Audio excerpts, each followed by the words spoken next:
এইবারে মায়ের কাছে গিয়ে ব্লগ করা সেরকম হয়নি।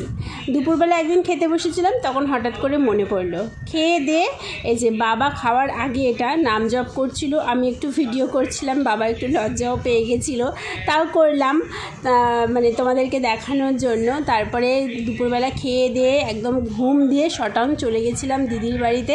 দিদি বাবার জন্য পাজামা কিনেছে, সেগুলো তোমাদের দেখালাম। আর এই শাড়িটা দিদির ভাসুর দিয়েছে এই শাড়িটা, আর একটা লাল পেরে সাদা শাড়ি।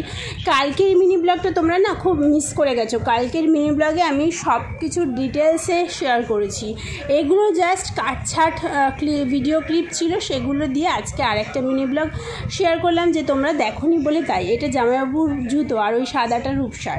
তারপরে তো শ্বশুরবাড়ি চলে এলাম, তো রাতেরবেলা এসেই মিনি ব্লগটা শেষ করার জন্য তোমাদের টাটা দিচ্ছিলাম। ভালো লাগলে লাইক সাবস্ক্রাইব করো, আর তোমরা ভালো থেকো, টাটা।